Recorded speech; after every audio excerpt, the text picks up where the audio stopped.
Everyone, thank you for joining on. For those who are coming on, just please make sure to have your mics muted. We are going to go ahead and get started promptly. Just want to confirm that everyone can see my screen. If you guys can just give me a thumbs up or let me know in the chat if you guys are able to see my screen. Thank you, Terry. I see your thumbs up. All right. So thank you all for joining on. I am going to go in and dive right into it. We do have a packed webinar today. So I want to go ahead and give as much time to our presenters. So with that being said, thank you guys all for joining, especially after this long weekend. I know hopefully you guys are feeling like refreshed and um, you know, getting back into the flow of this week. All right. So then let me go ahead and let these people in. All right. So I'm going to go ahead and just dive in, just like I shared earlier, just for the purpose of giving more time to our presenters. Um, so thank you everyone for joining on to the multiple disciplinary approaches to ending homelessness CEOC webinar series. Um, my name is Valeria Cervantes, and I'll be facilitating the webinar today. Just a couple of the housekeeping items. Please make sure that your microphones are muted and that they stay muted throughout the webinar. If you guys do have a question, you are able to raise your hand and we'll go ahead and call on you. Or you can also type it in the chat and we'll go ahead and read that out. So please just make sure to have your mics muted. Um, Also, if you can all please sign in by typing your full name, title, and your agency's name in the chat box. That way we can keep track of attendance. So with that said, I'm going to go over today's agenda. So we are going to be kicking off with part one of two parts for today's webinar. We're going to be going over a training, QPR, question, persuade, and refer. And it's going to be presented by Jasmine Castillo, program coordinator, and Michael Reese, who's a health education assistant, and they are with the public health department with the county. After their presentation, we'll go into a part two, which is going to be focused on RODA, which is the harm reduction and overdose response. And that's going to be presented by Tony Harris and Andrew Jimenez, and they're both program coordinators, and they are also from the Public Health Department with our county. So after each presentation, there will be there will be a question and answer portion. So if you guys have questions, you can please ask at the end of the presentation. Um, or type it in the chat box. If for, if during the presentation you do have a question, I'll leave it up to the presenters if they want to go ahead and respond or wait till the end. I believe for our first presentation, we are going to have some interactive activities, so please feel free to join on by either unmuting or typing in the chat box. I don't know. Okay.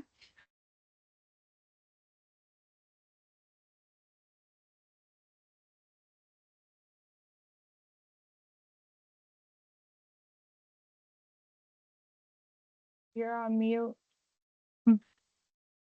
Whoops. I'm not sure how long I've been muted.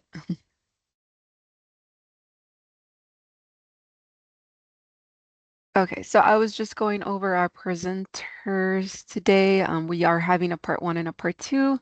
I'm going to go ahead and introduce our first set of presenters. Um, Let me go here.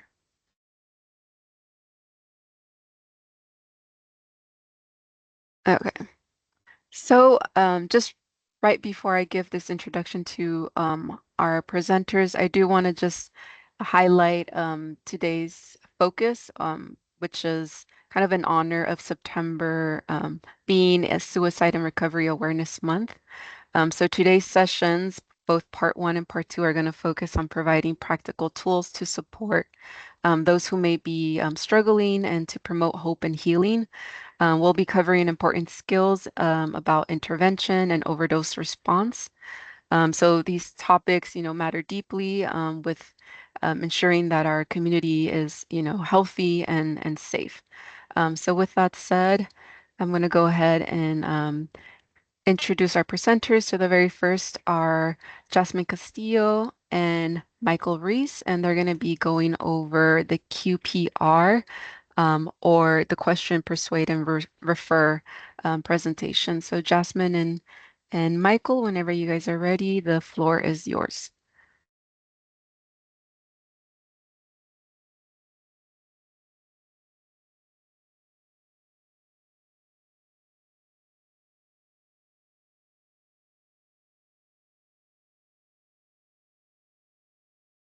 Well, welcome everybody. I believe Michael is going to be sharing his screen.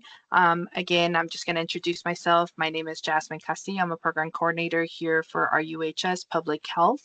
I'm going to be doing the second half of this presentation.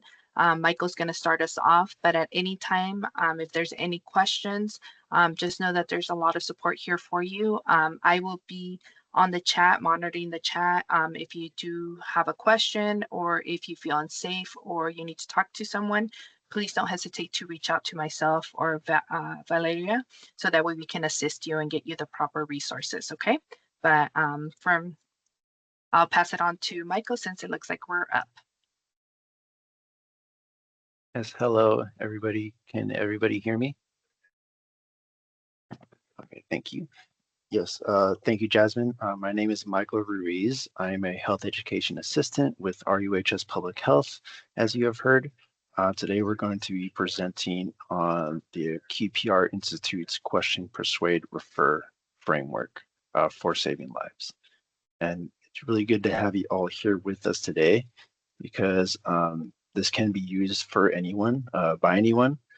So it's meant to be very accessible, as you will see in the presentation.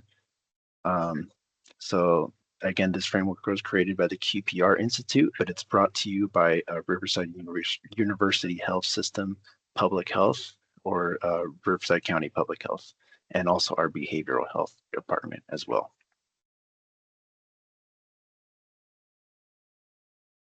So suicide and mental health can be a really challenging topic to discuss for a lot of people, for obvious reasons. And it can bring up a lot of uncomfortable feelings. It can catch us off guard. So we want to make sure that we emphasize, or recognize when we are not okay and when it's okay to ask for help. So this goes for all of you. So monitor yourself closely today, as again, some of these feelings can sneak up on us and surprise us. So also feel free to take a break during the presentation if you need it. If you need support, of course, Jasmine is here. You can chat with her one-on-one, I believe. Also, feel free to raise your hand in the chat as well if you need support. Lastly, if you realize that today is just not your day to take this training, because some uncomfortable feelings come up again, you can always let us know. We can arrange an alternative time for you guys to attend this training as well. I do want to let you know before we begin that there are resources outside of the presentation available. As it says here on the slide, there's the 988 National Suicide Crisis Line.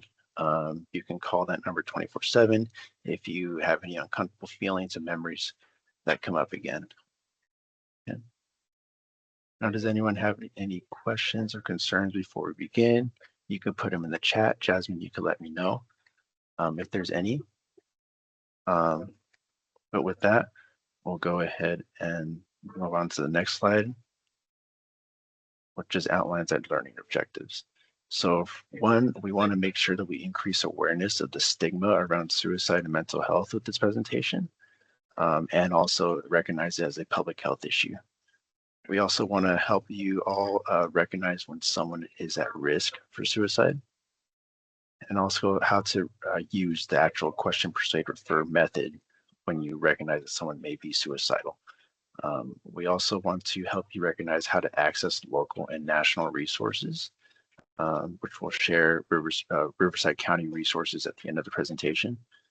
And we also, of course, the QPR method, as you'll hear in the presentation, is all about being able to offer hope to people who are really in despair and helping them, or actually acting to save a life, excuse me.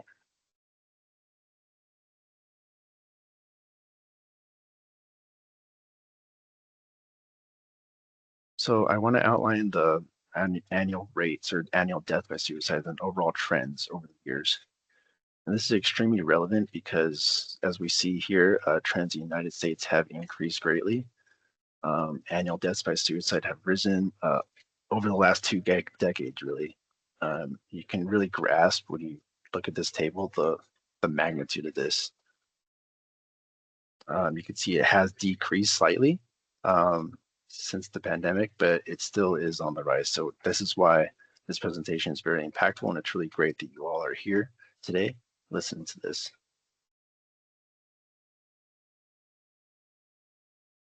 So you can see there.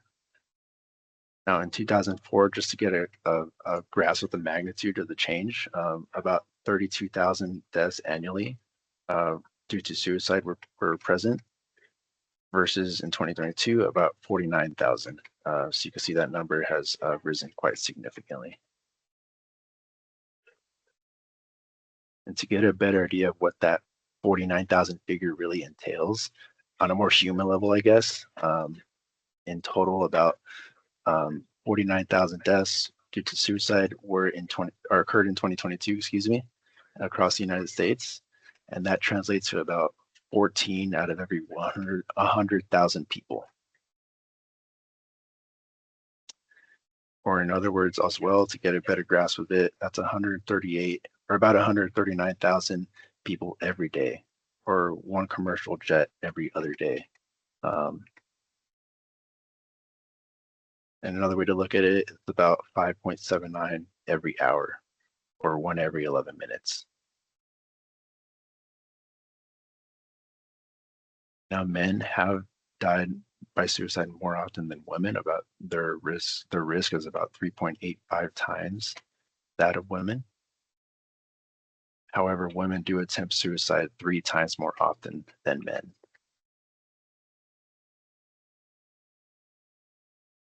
You can see suicide doesn't really discriminate based on age, race, religion, or social or economic status. It's what we call an equal opportunity mode of death. And these rates are very likely underestimated because the way reporting works and the confusion that can occur with a lot of modes of suicide. So to summarize, yes, suicide is a very real issue in the United States, and especially in Riverside County as well, which we'll see. So what is the purpose of QPR? QPR, excuse me, QPR, or becoming more specifically a QPR trained, what can you expect to receive with this training? So what we're not trying to do is training people to be counselors here. QPR is not really a treatment method per se. It's really just a set of steps to help a common person. Again, it's meant for anybody, for anybody, to offer hope to people again. And you're going to see me repeat that concept of hope very often during this presentation. And the key word to better understand this is with the persuade in the question, persuade, refer method.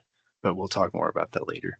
So of course, it helps to better understand the ideas behind suicide and suicide itself before we dive into how this process actually plays out. So we're going to spend some time reviewing things like suicide myths, warning signs, etc., to sort of arm ourselves with the knowledge and awareness we need to appropriately intervene. As you can see, again, it's not intended for to be a form of counseling or treatment in itself. It's just meant to offer hope again. So we're going to start kind of like with an interactive method, And I will ask people to utilize the chat feature in the Zoom call here. What's basically going to happen over the next few slides, there's going to be a statement that comes up in the middle of the screen. And what you'll all do is kind of think about whether it's a myth or a fact. And I'll ask everybody to kind of create like a waterfall method. So type your answer or what you think. This is a safe space, so we're not judging anybody here. Don't worry about getting the wrong answer. This is just to kind of gauge and help people understand, you know, the certain depths of a lot of these myths and facts that are prevalent behind suicide. So you'll type your answer into the chat, and then when I say go or something, you'll go ahead and click enter so that we get all the responses at once. So with that, this is our first statement. So no one can stop a suicide. It is inevitable. Do you all think that is a myth or is that a fact? And you can, again, type it, but don't click enter yet. I'll give you all a few seconds. And then Jasmine, you can let me know what the general consensus is because I don't think I can see the chat. And we'll go ahead and go. Go ahead and click enter.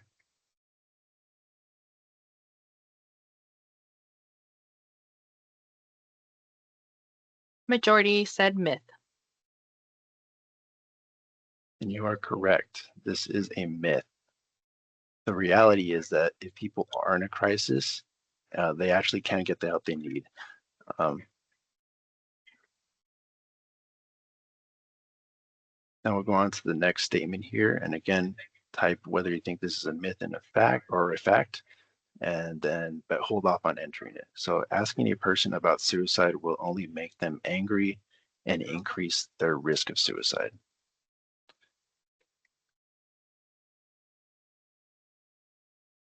And then we'll go ahead and click enter.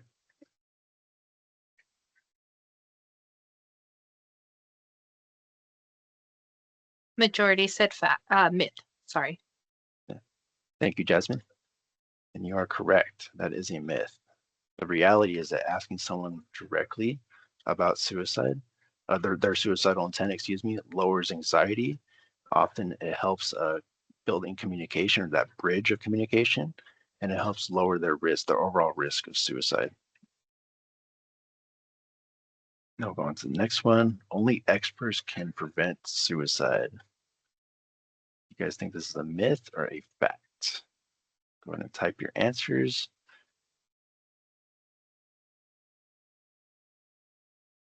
And then let's go ahead and click enter.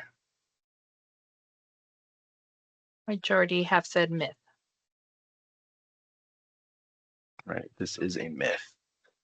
As I kind of alluded to earlier, suicide prevention is everybody's business. Everybody can have a role to play.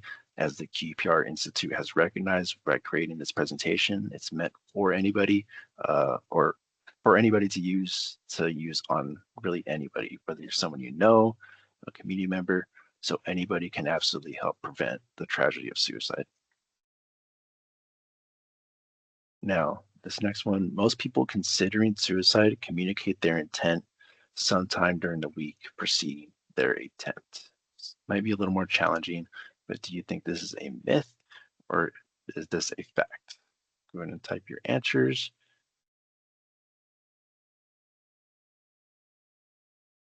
And then we'll go ahead and click enter.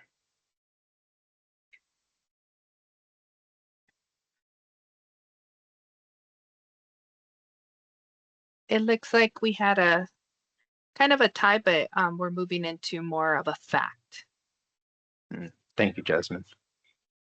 This is more challenging, but it is actually a fact. We know this, the QPR Institute knows this through research with survivors of suicide. So the myth is actually that people considering suicide keep their plans to themselves. More often than not, people, especially leading up to their attempt, are maybe really desperate for help, and they may be communicating that through their actions, behaviors, verbally, non-verbally, as we'll kind of see later on when we talk about the warning signs. Here's another one. People who talk about suicide may try or even attempt an act of self-destruction. Do we think that's a myth or a fact?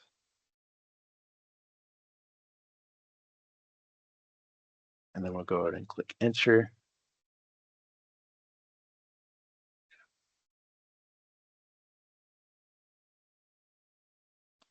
Majority is saying fact. Are all correct. So the myth is that those who talk about suicide do not do it. So people tend to be not concerned with self-preservation when they're thinking about suicide. So they do tend to perform self-destructive acts or even, what's the term, desist self-care or anything like that. So yeah. Now, once a person decides to die by suicide, there is nothing anybody can do to stop them. Do we think that's a myth or a fact? Let's go ahead and click enter.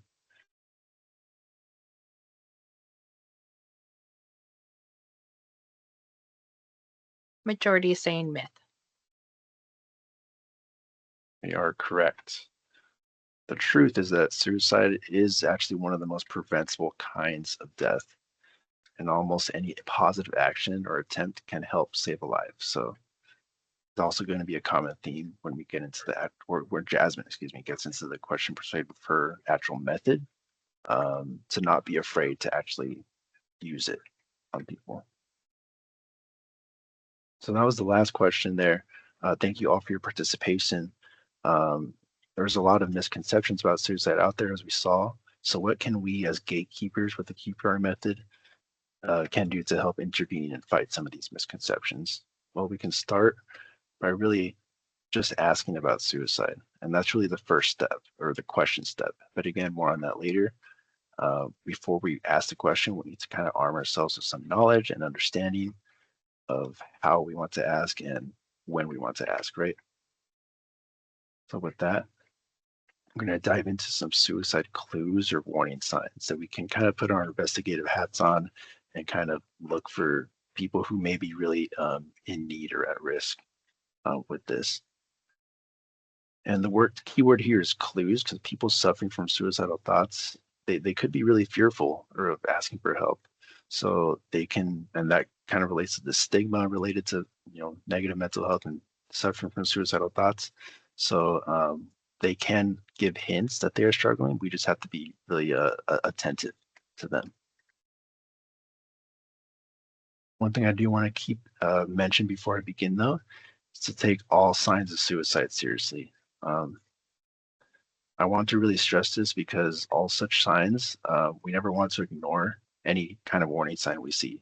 Now, just because you do notice a lot of warning signs, that doesn't mean or doesn't guarantee that someone is contemplating actually taking their life. But the more clues we observe, the greater, generally speaking, the risk is. So we really want to be mindful of that. And again, just pay attention that people really struggle, right? So we really can do good as a community member, as a friend, as a loved one, as a neighbor, to really check in on people. So I also want to stress that there's no such thing as attention-seeking behavior with this topic, especially when we consider the outcome of the real risk of the outcome, right? This could be someone's life that is at stake. So anyone still kind of hesitating about using this method, just try to really understand that point of view and really asking a simple question. It doesn't hurt. I know it's easier said than done, but again, more on that after we actually build awareness on this. But I just want to emphasize this point, to take all clues and warning signs seriously and to really build up that courage to utilize this method. So there are some broad categories of warning signs we're going to dive into one by one. As you can see here, there's direct verbal clues. There's also indirect verbal clues. There's also behavioral clues and situational clues, and that make more sense. Oh, they'll make more sense as we dive into each.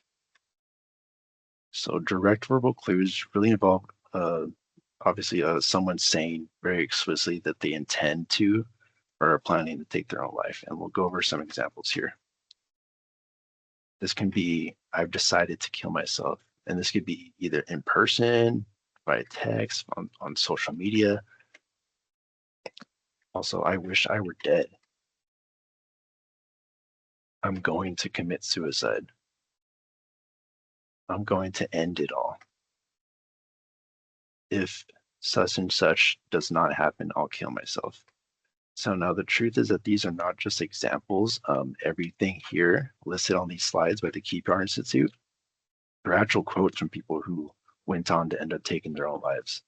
So some people may think that people actually aren't very this explicit, but we can see after I just said that they actually can be. So that's why these are really direct verbal clues, and that's why they're listed here in the warning signs. So especially as gatekeepers and trained interventions as well, we really want to, especially with these, how direct they are, we really want to choose to investigate these further. And again, check in on people if we see these in person or online.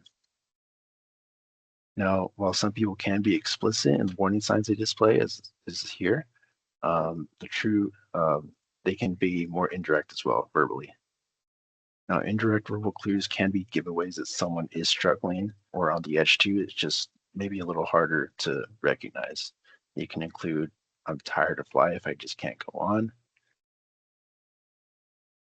My family would be better off without me.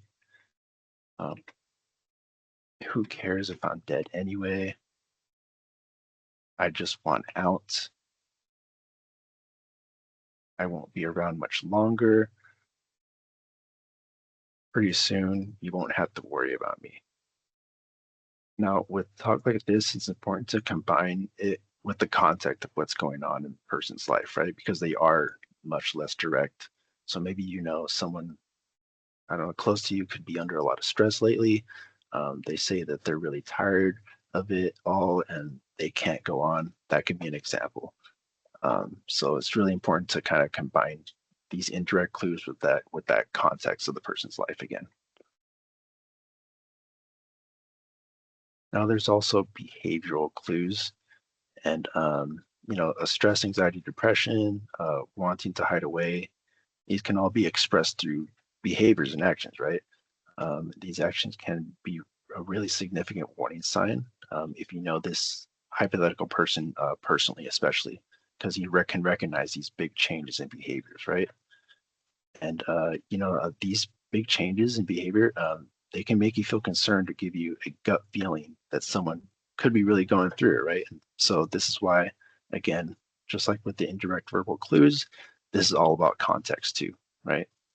And I keep saying that because we really need to pay attention to what's not just happening in our own lives, but the lives of those around us. So especially if we're being trained as gatekeepers and interventionists with this method, right? So behavioral clues can include any previous suicide attempt. They can also include acquiring a gun or stockpiling pills, co-occurring depression, moodiness, or hopelessness, putting personal affairs in order, giving away prized possessions, sudden interest or disinterest in religion, drug or alcohol abuse, or relapsing after a period of recovery as well. Unexplained anger, aggression, or even just general irritability. Now, all these warning signs that are listed here, verbal or otherwise, they're not all-inclusive either. I should have mentioned that sooner, but that basically means that we can't possibly list all the potential warning signs for suicidal ideation out there. This presentation can only go so long, right? So, moreover, the list of recognized warning signs are ever growing. So you can absolutely find more that were present here. You don't have to just stick to this list religiously. That's basically what I'm trying to get at. So learning can always extend beyond this presentation. But again, just any big changes in behaviors, you kind of need to combine that, just like with the indirect verbal clues, like with the person's context or what they're going through, right? Because some of these, just because you see some of these, that doesn't guarantee that someone is suffering from suicidal thoughts. But again, the more you see, the more you should feel that urgency to act, right? Jasmine, do we have any questions in the chat? Any No, chance? we don't at this time. Okay, just wanted to double check, or not double check, but you know what I mean. So there are also Michael, situation. I do see one Yes. hand up. Oh yeah. So I didn't see any questions on the chat either, but I did see a hand up. So if I think it's Isabel, if you had a question. I just wanted to know if you can go back on the next slide, on the previous slide, please. I just had a quick question. I'm not sure what stocking peeling pills means. What Oh, does that mean?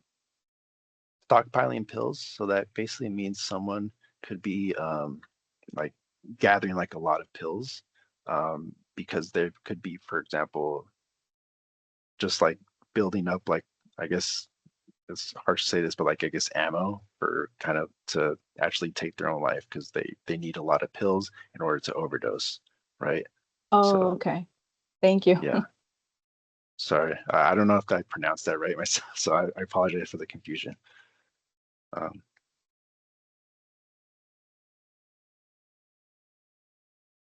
Now we're going to go on to situational clues, and these examples I'm about to show you.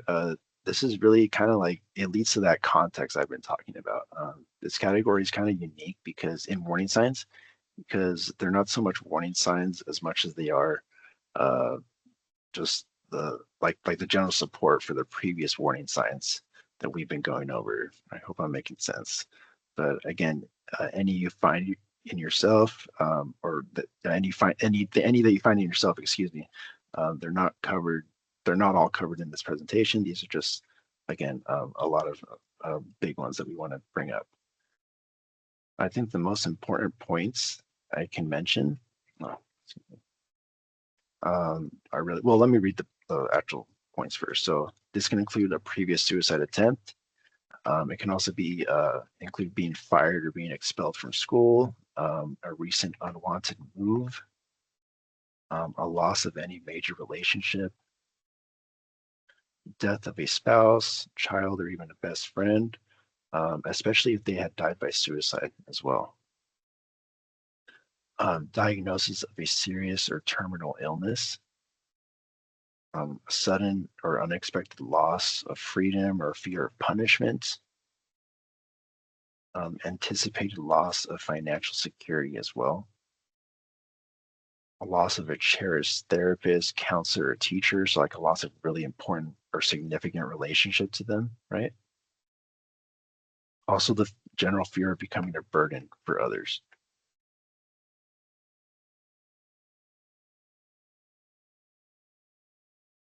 So I do want to kind of touch more on the fear here, the fear of being wrong or bringing up suicide in a conversation. You know, that's fine and all, um, especially with these situational clues because they can be a little vague, right? Because we all suffer from that stigma, and we shouldn't talk about or be vulnerable with our mental health, right? So we want to bring up uncomfortable topics in a dialogue, but we could be very fearful of that. So we at least want to be able to establish that suicide is a growing issue, and we want to do something about it, right? So that's why you're here listening to this presentation. So we all know that it's important to have that courage to ask this question, right? Even though some situational clues, some behavioral clues, some indirect verbal clues, they can be kind of difficult to connect to suicide sometimes, or just generally um, difficult to act on. This is why this is when we really want to act on them though. So I just want to emphasize that aspect of fear again, of actually bringing this up in a conversation. And with that, I just wanted to mention that because now we are going to transition to the actual QPR method here. And with that, I'll hand it over to Jasmine. Yes, thank you, Michael, for that wonderful introduction to QPR and also going over all, the warning signs, or as we like to see them as well through this training, cues. And Michael did bring up a big point in regards to you taking this training. It is not, complete disclosure and transparency. Suicide is a very crucial topic. It is a very sensitive topic, even still up until now. You can still consider it being taboo.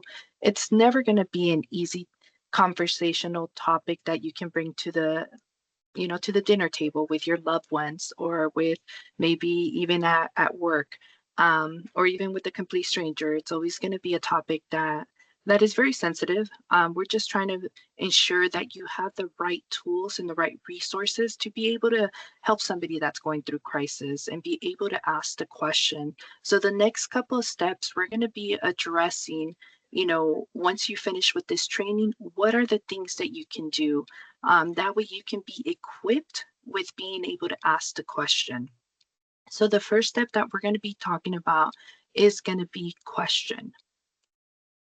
So with the question, it's going to be in regards to an approach, a direct and indirect. And also what type of questions you should be trying to avoid, because we are all humans. We all have feelings. So we want to try to be sensible to somebody else's emotion. So we have to also keep that in mind. We're going to move on to the next step, which is going to be persuade. This is going to just cover, how do we persuade someone to stay alive? That's all we're trying to do, is give them the resource, have them there with us to, until we're able to do that nice warm handoff to a professional, where they're going to be able to get the help that they need. The last step, we want to be able to equip you with all the resources that Riverside County has, and we will give you that list down before we finish this training. So we're going to be talking about how, and to whom we would refer the person to get help. Next. So we're going to start off with the question portion of this. Ask the question and save a life. So again, I just want to be complete transparent. We are here, you're training to be able to do that warm handoff to a professional, to be able to ask that question in regards to somebody that's going through crisis. Next.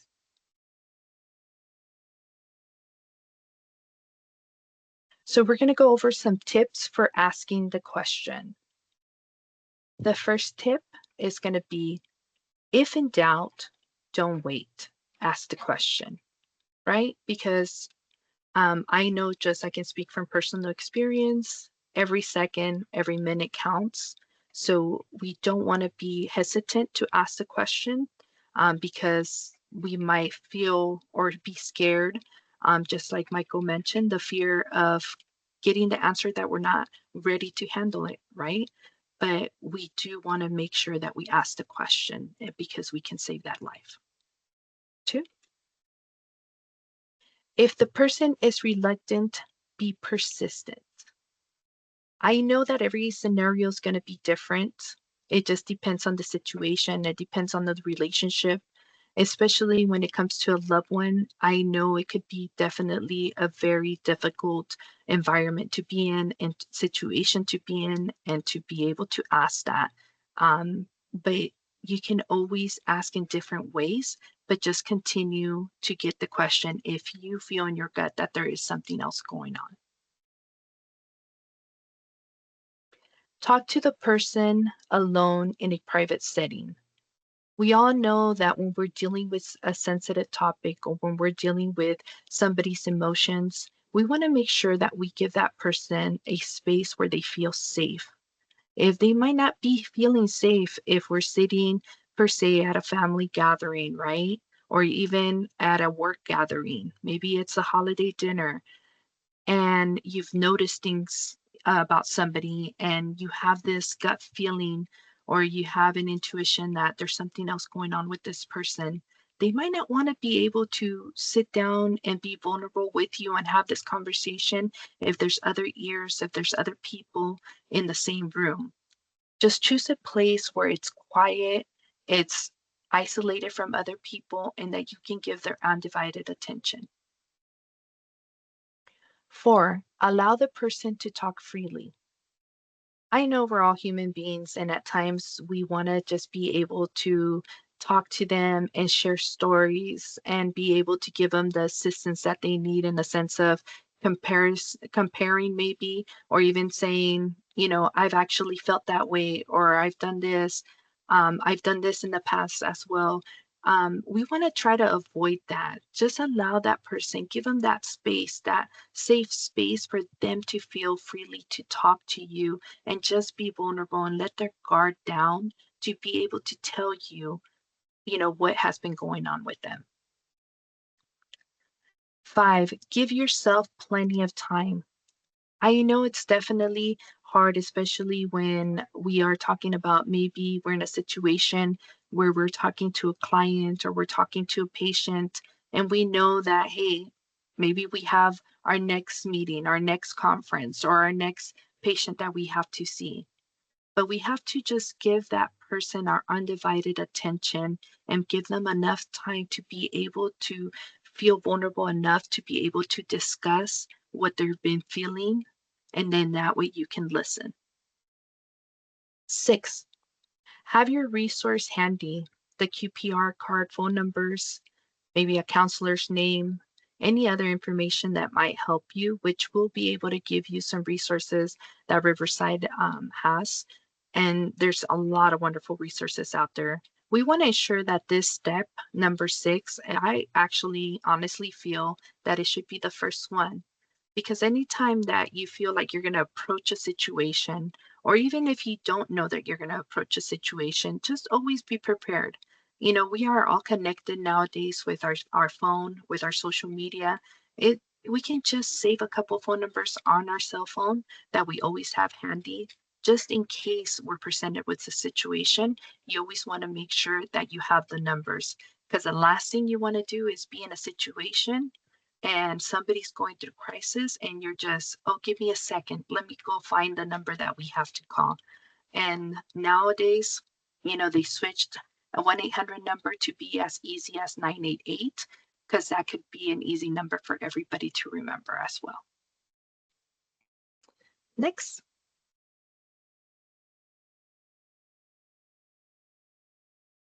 But I do want to just remind you that how you ask the question is less important than how you ask it.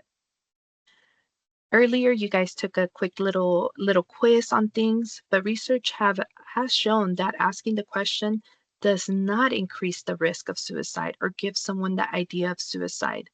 Instead, it decreases the person risk of dying by suicide by intervening early in the crisis of cycle and providing that opportunity for early intervention, which that's what we will be doing.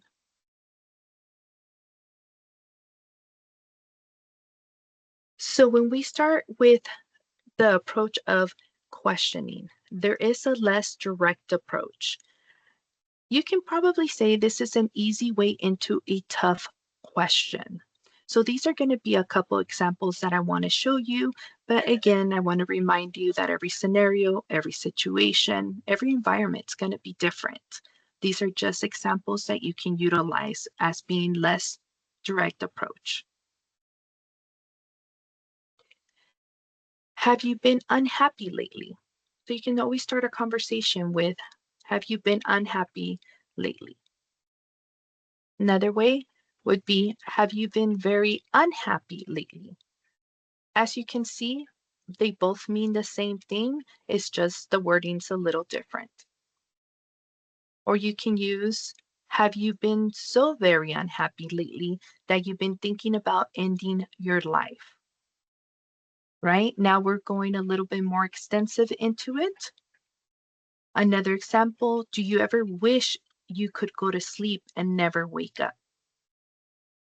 So these are less direct approaches, and this is just an easy way into a tough question. If you don't want to be so direct, you can always utilize this approach because you're still asking the question, you're just doing it very gently. So we're going to go over direct approach. So if you feel comfortable enough, we would like to give you these examples so you can use a direct approach better. This approach, it goes straight to the point and it's very direct. But again, this is how comfortable you feel with the situation, how comfortable you feel like asking the question. So the first example would be, when people are upset, as you seem to be. They sometimes wish they were dead. So as you can see, very, very direct. I'm wondering if you're feeling that way too. Another example that's going to be direct is, I'm worried about you. I wonder if you're thinking about suicide.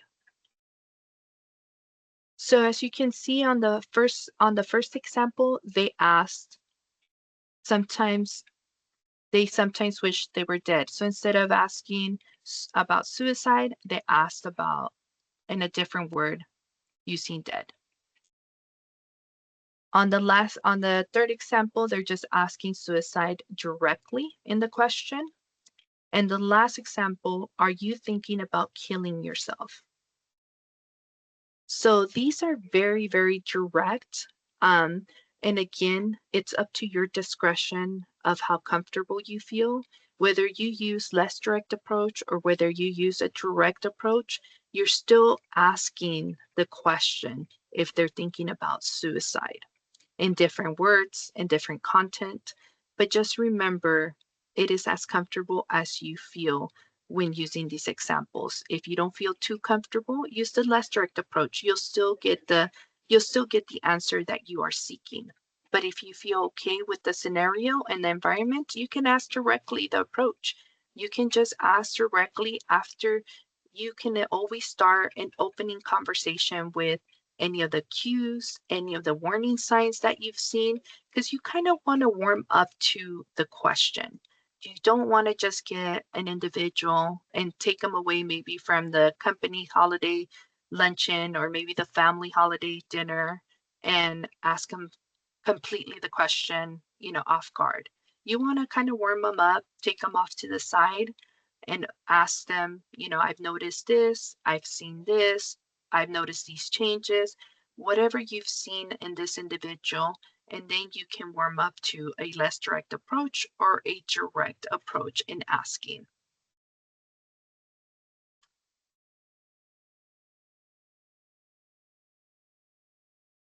So the most important part of this training is that you just ask the question, but if you are not feeling comfortable, just how I mentioned earlier, if you're not feeling comfortable because maybe we are all human beings, we all have feelings. Maybe you are in an environment or maybe it's a scenario that it's a loved one, right? When we tend to think about our loved ones, we can be a little bit more emotional. We can be a little bit more judgmental, versus if it's a stranger. But if you're feeling that you cannot ask the question, that is definitely okay. We're not telling you that you have to ask the question because you've taken the QPR training, right? There's always ways around it. There's always going to be somebody that you can always reach out. So hopefully you're also not only taking this training, but you're also taking a way of creating a support network for yourself. So in case you're ever presented with a scenario with somebody going through crisis and you just are too emotional attached to this person that you cannot ask the question directly, you can get somebody else to come into the scenario and be able to ask that question for you. It could be a family member, it could be a friend, it could be a coworker, it could be another QPR gatekeeper. In today's call, we have 74 people here. You might know one or two people here. You might be able to reach out to them. If you can't find anybody because it's a situation that you gotta take into accountability right there and then, you can always reach out to 988.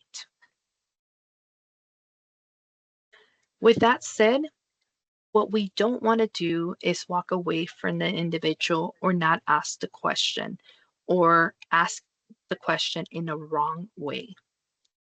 Again, sometimes we're faced with scenarios that we are talking to a loved one.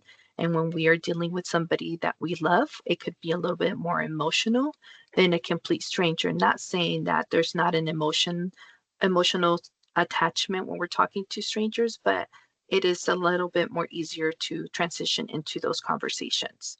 But things that we have to remember of how not to ask the question will be, You are not thinking of killing yourself, are you? Because we're already being judgmental. We are already within that question, we are already looking for an answer of no. You wouldn't do anything stupid, would you? Right? That is again passing judgment on somebody that's going through crisis. We got to always think about how are they going to interpret our verbal cues to them. Suicide is a dumb idea, Shirley. You're not thinking about suicide. Again, your tone of voice is already saying, all I want to hear from you is no. So we got to be open minded. We got to be empathetical when we are talking about the topic of suicide. When we are having somebody that's going through crisis, we want to make sure that we are showing empathy, that we want to create that safe environment for them to be able to talk to us and be able to let us know what they're feeling so we can get them the right help that they need. And with that, we are going to go into the next step, which is persuade. But before I jump into that one, I do want to check in with everybody. I know we just covered a heavy topic. If you guys can just give me some thumbs up, then I would continue with the training.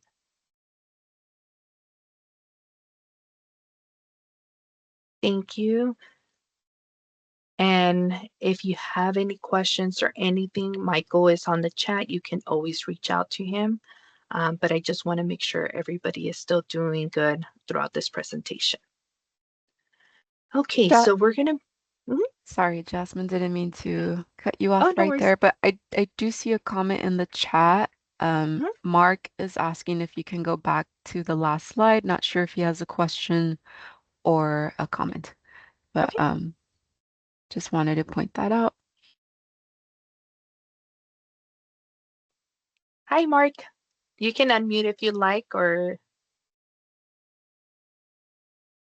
I see in the Just chat he wanted added he to wanted to finish write these write it down. down. oh, okay, no I do worries. I do want to just quickly share, we are going to be sharing this presentation on our drive. So if you guys want to be able to refer back to the presentation, just send us an email and we'll send this to you. Thank you.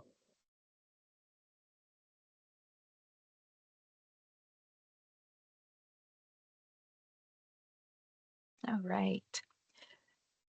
So with the next step of persuade, this step is when we are dealing with somebody that is in crisis, this step is crucial because we want to ensure that that person, we are trying to keep them alive for the moment and alive to get them to the nice warm handoff to so they can get the professional help that they need. We are not with this training, it doesn't mean that we are the therapists or the counselors that are going to be able to give them the assistance that they need. We are just that middle person that we were able to recognize. And I have to say, I think it's the most important role because you were able to recognize cues and warning signs of an individual, and whereas you were able to intervene quickly, immediately, and be able to talk to them and find out if they were in crisis. And if they are, then we are just going to be the active listeners that I'm sure all of you are. Show empathy towards their feelings. Also, make sure that you are validating their feelings before we get them to the nice warm handoff and get the professional help that they need, because you are talking to someone who may be hopeless and scared and probably has never spoken to anyone about it until now. So persuading someone to stay alive, we are listening to the problem and giving them our full attention, which, remember, active listening means that your body also has to be doing what your ears are doing, right? Listening, interpreting everything that they're doing, validating their emotions.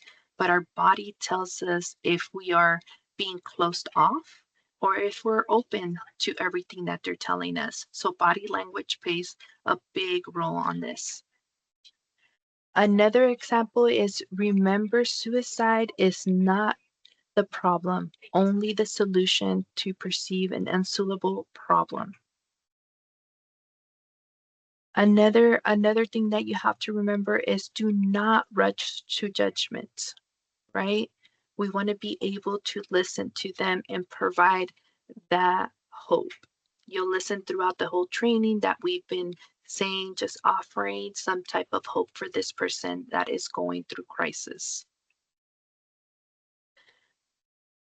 And if they don't want to open up and they're trying to push away, because it could happen, not every scenario is going to run as clear as this training has.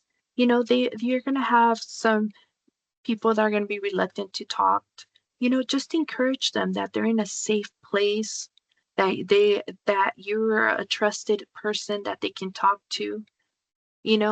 Maybe when you're starting to discuss the cues, if it's somebody that somebody that you love, you can bring up a lot of things of why they should be, what is their reasoning for living, right? Give them that hope. There is always something that somebody has that they're worth living. It could be even as simple as if you know that they have a dog and they love their pet, right? It could always be like, so if you were gone, who would take care of, and sorry if anybody's pet is named Oscar or anybody on this call, I'll just use as an example, who would take care of Oscar?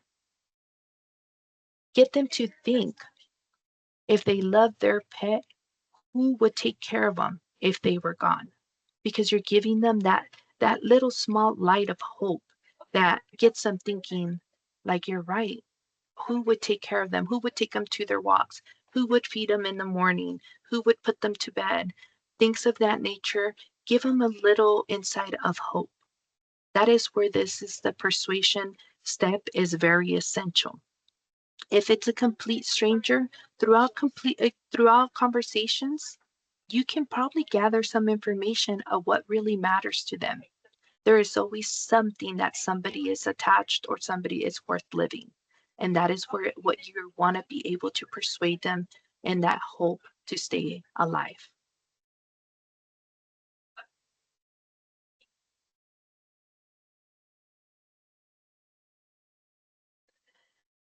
So then these are some of the things that you can ask, because you want to be transparent with the person that is in crisis.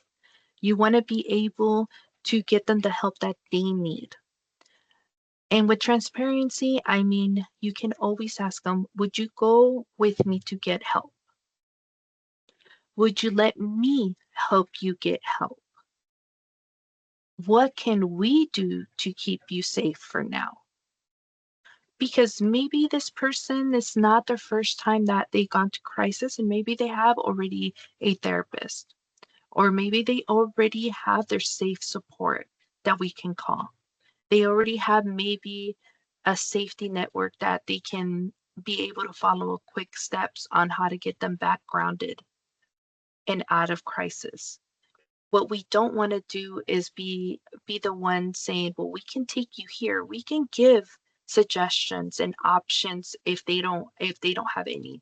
But let's ask them first, where do they feel more comfortable? And is it okay for us to get the help that they need? Is it okay for us to call? Is it okay for us to reach out somewhere? So you want to be completely transparent, because during these steps, the crucial thing is building the trust between between yourself and the person that is in crisis.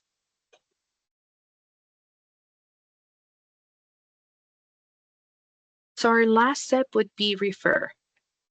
People living with suicidal thoughts often believe they cannot be helped. So you may have to do more.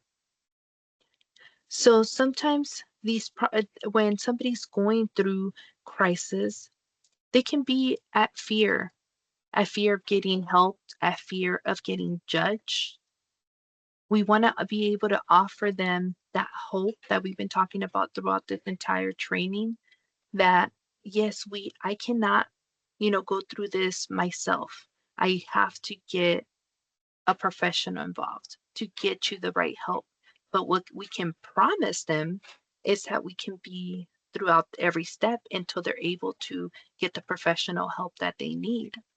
We want to ensure them that they are safe with us until we are able to transition them to the resource that they need. We want to ensure that the trust is not broken and that their feelings are being validated. And again, a lot of this step is going to be just talking through it and being completely transparent with the person that is going through crisis. And again, every scenario is going to be different. Every environment is going to be different. It's completely up to you, how you're going to handle this. The only thing that we can always promise them is that we're going to be completely transparent every step of the way and refer them to a place or a professional where they can get the help that they need, and that we will be there and that we are there to help them and make sure that they feel secured.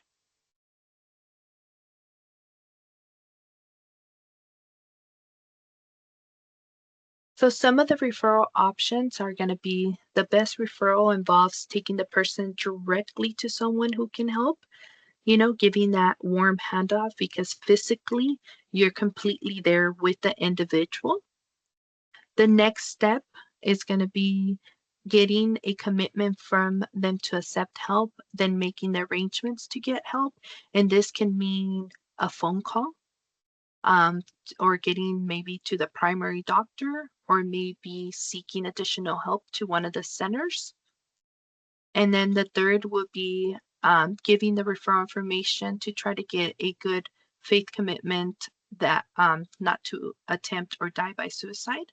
So can be just considered a I guess commitment verbally, but we will try to always stay within the yellow because we want to make sure that the person is safe. Even if the person tells us that they're okay, that they will seek, help the next day or and they give us their commitment, we still want to make sure that we are doing at least leaving them with the resources that they need, at least making that other contact so somebody else is already involved and they're getting the help that they need. So it's better to just stay within the yellow marker and just keep that person, get them the help directly that they need. But if anything, the green is always good because you can always call 988 or you can call the helpline. They'll have a specialist on the other line that is going to be able to talk to this person and be able to ground them back. Any willingness to accept help at some time, even in the future, it's a good outcome. Again, we always just want to make sure that we continue to get them the help that they need, that we just don't walk away. Or if they tell us, oh, I was just, kidding, or hey, I feel better, we still want to follow through. We want to ensure that this person stays safe once we talk to them and once we do the warm handoff. Don't ever hesitate to continue to follow up and be involved with this individual.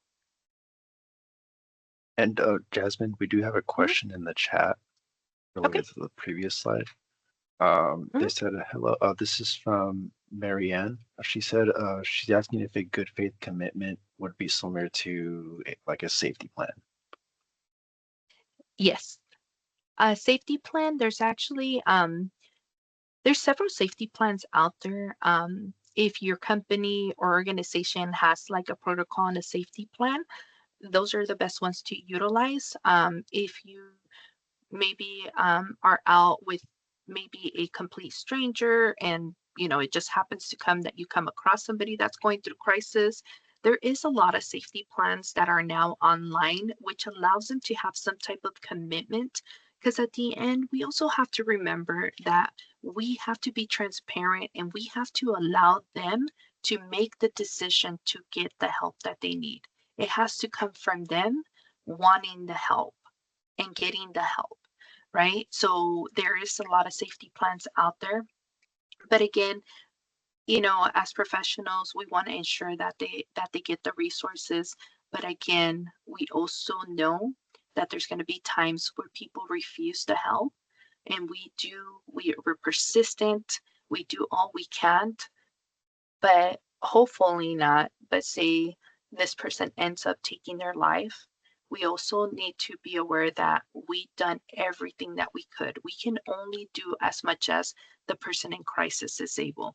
We did our first point of seeing the cues, seeing the warning signs, talking to them, giving them the resources, you know, doing our active listening, giving them that hope, that light for them to hold on to living.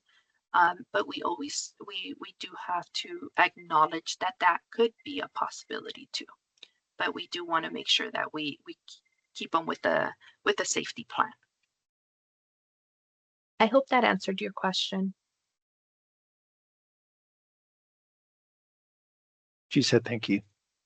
There's So just a quick reminder, since almost all efforts to persuade someone to live instead of attempted suicide will be met with an agreement and relief, don't hesitate to get involved or take the lead. And again, I think this is just going back to what I just mentioned. Just trust the training that you've gotten, whether it's this one or others in the past. Trust your intuition, ask the question, do as much as you can to help the individual that is in crisis to be able to do that nice warm handoff to a professional.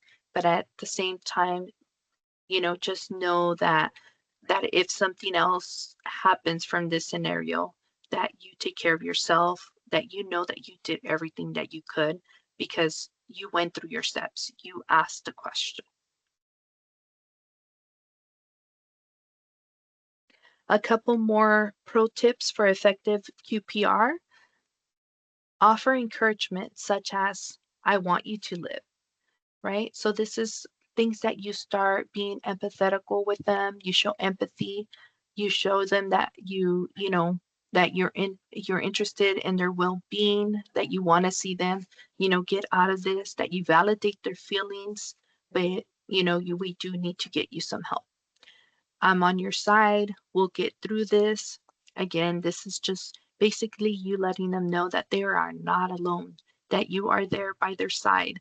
You are not the therapist or the counselor to give them that further assistance, but you can be there to just help them and guide them for them not to feel alone. Get others involved. Ask the person who else might help. Again, work back to transparency. They might already have a safety network. They already might have their support ready to go. And it could be family, friends, brothers, sisters, pastors, priests, rabbi, bishop, physicians, anybody that is involved and is supportive in their lives that you can reach out to get them involved so they don't feel alone, so they know that they are supported by a village that stands behind them no matter through good and bad, right? We're giving them that glimpse of hope that they have a lot of people rooting for them to stay here with us. So with this said, some of the more pro tips is join a team, offer to work with, during at your workplace, offer to work with your therapist, your psychiatrist, whoever is going to be able to provide the counseling or the treatment for these individuals. So you can have, again, their contact information, the resource available. Again, I can't emphasize enough that let's all just be prepared because this is a crucial topic out there. And the more people that are prepared, the more that we can help individuals out there. And like I said, we're all connected by our phone. So keeping a couple phone numbers on hand, just in case we ever come across a scenario like this, it is very, very helpful. I can't express that enough. Follow up with a visit, a phone call, a card, or whatever feels comfortable to you. A follow-up, is very, very crucial to this step. Once the individual gets sent or you put the individual with a therapist or a counselor, just remember, they trusted you first. They were able to be vulnerable with you first. So you want to follow up with them, just even if it's just a quick little follow up. I know within, my own experience, it could be as easy as a quick email. It could be as easy as a quick 1 minute phone call, 5 minute phone call, whatever it takes, just to ensure that the person, is still following their treatment, that they're doing okay, and even just to let them know, hey, you know, I'm very proud of you for you to be able to take this step. Hey, I'm still here for you if you need to talk at any time. It's just keeping that door of communication open. Let the person know that you care about what happens to them, and caring may save a life. Um, this statement is very powerful because you never know the difference and the impact that you make in somebody's life by just doing a couple steps of just caring, being able to see their warning signs or their cues that they are in crisis, being able to listen to them, and then being able to ask the question and then refer them. As I promised throughout the training that we were going to be able to give you a few resources that Riverside County has here for you. Here are several of these resources. A lot of them, there's a description, like what they do, their hours of service. Like we all know, Helpline here in Riverside, that is a confidential crisis suicide intervention service that is operating 24 hours a day, 7 days a week. We do have the National Prevention Lifeline. Like I said, they made it so easy for us to remember, which is going to be the 988. And I'm going to be honest, when they call 988, they will be referred to the helpline because that is the one that we have for Riverside. So if you can remember the 686 help, will be fantastic. We also have the CARES line, which are trained staff that can provide support in crisis intervention, and as well as connections to outpatients, inpatients, and community resources. We do have the 211 Community Connect. This has a referral hotline with Riverside County residents and community resources. We do have the Trevor Project, which is a national organization providing crisis suicide prevention services to lesbian, gay, bisexual, transgender, and questioning. Jasmine, we do Mhm. have a hand raise. I think it's Mary Ann, and I think it's related to the previous slide. Okay, no worries.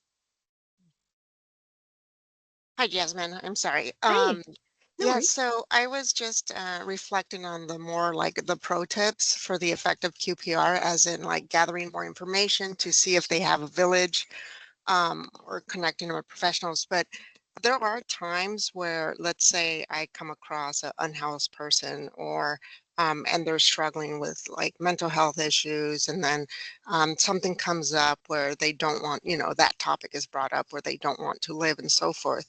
I know with like gathering information, it really does help someone to figure out, like, to give them the reason to live.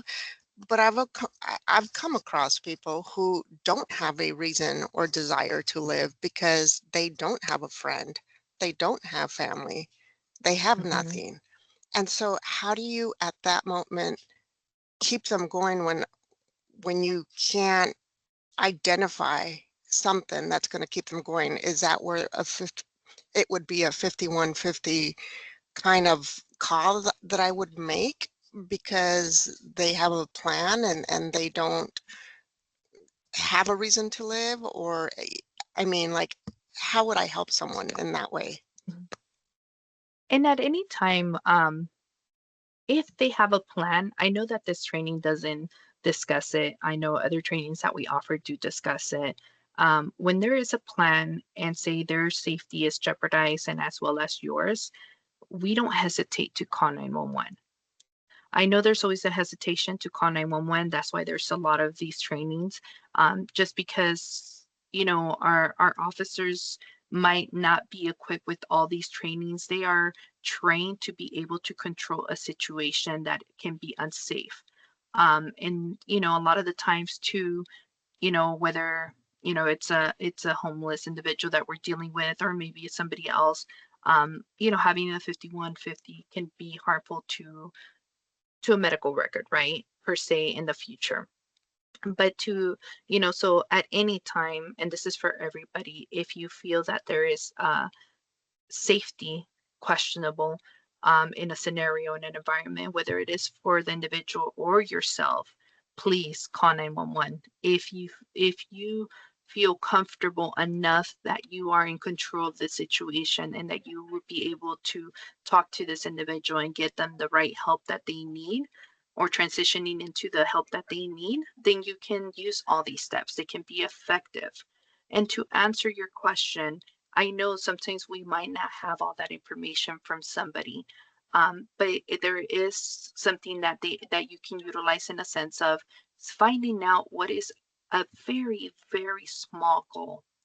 If we're dealing with somebody, and I'm just putting this as an example, and please, we have so many people in the call. If you guys have a different example, for all means, please unmute, and we can give this, because we're here in this platform to learn from each other. But I would say people have asked me that question. Okay, if you don't know somebody, what can we do? Well, we can start with finding out if they have a small goal. Maybe for them, the smallest goal for them could be getting a hot plate for dinner. That's a very small goal, right? So we can start saying, okay, so how are we going to acquire that hot plate if you are not here with us? Or maybe it's them getting into a recovery home, or maybe it's getting a roof over their head. Maybe it's something that they want to do. It's finding something that is a small step that we can, and a, a goal that we can go towards, right? Um, and that's what I've learned through different trainings, is not only finding out what matters to them, but maybe there has to be a small goal that they wanted to acquire. And Thank that's you my so much, recommendation. Jasmine. Yeah. Yeah, thank No, you so much. And just another more really quickly. yeah. I know with like when I used to work at San Diego Credit, I mean San Diego, oh my God, I'm so San Diego County, they used to have PERT, which was a psychiatric emergency response team. I know here with Riverside County, they have the mobile units. Now, is that available 24/7? They are available and they are stationed in different areas, but what they will do is basically they work hand in hand with the help center too. So they would reach the help center, and if the help center feels that is a situation that the mobile crisis unit needs to respond, they will dispatch that unit out to the location of where the crisis is happening while they're still on the phone being trying to talk to the individual, trying to gather more information just to ensure their safety. But yes, there is different locations. They are open. They're operating 24/7. They just don't get dispatched right immediately. It's basically on the scenario or the situation that they're dealing with. I appreciate it. Thank you, Jasmine. Mhm. And if anybody else has any more pro tips, that would be great if you guys want to share, because I'm sure that, you know, some of you may have encounter a scenario or situation that can be helpful to the entire group. Like I said, we're here to learn from each other.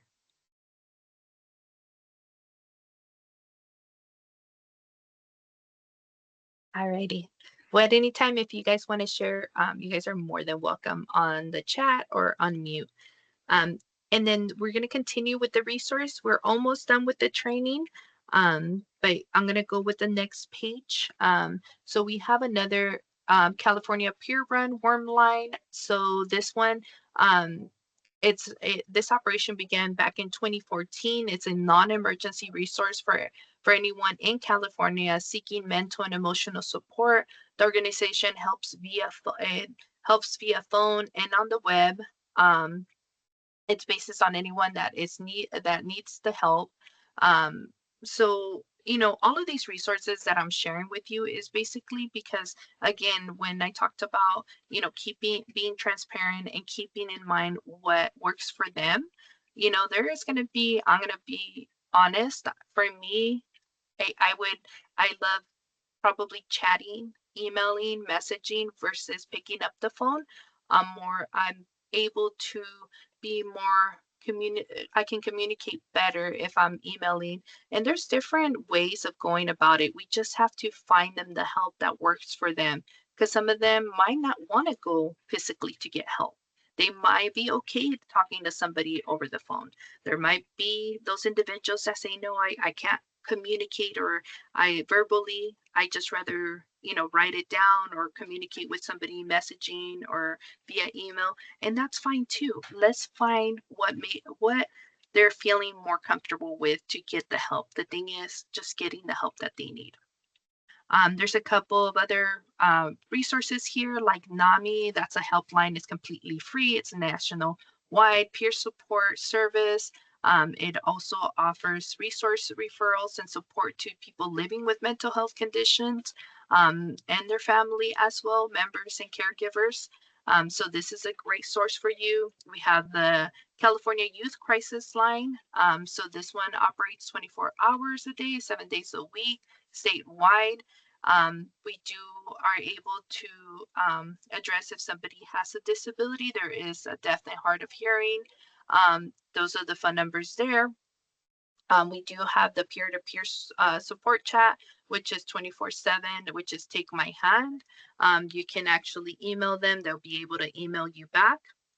And the last page for resources is going to be, we do have the MHUC Riverside.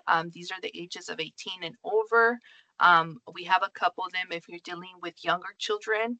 We have a location over in Paris, ages 13.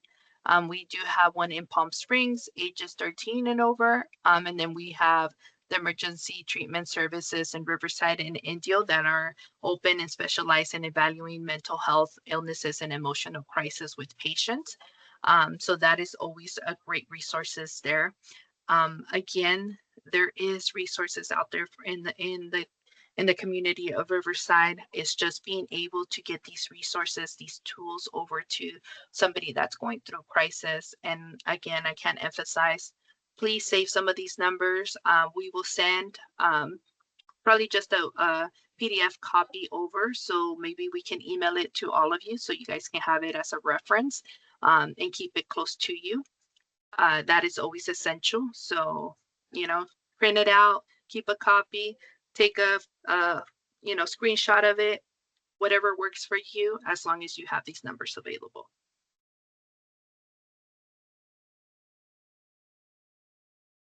And like I promised, we were coming to an end with this training. Just remember, when you apply QPR, you plant the seed of hope when it comes to suicide awareness. And hope helps prevent suicide.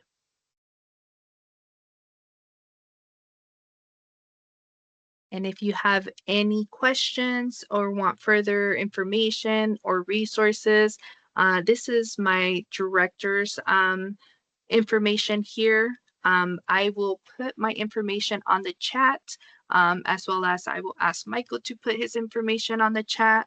If you guys need anything, in a sense of more training, maybe for your organization, maybe, out there in the community, please don't hesitate to call us. We do all these trainings in Spanish and English. And if you need resources of any sort, please, you can always reach out and we can see what we can do for you. And now we've reached to the end. If you guys have any questions, you are more than welcome to unmute and ask the question.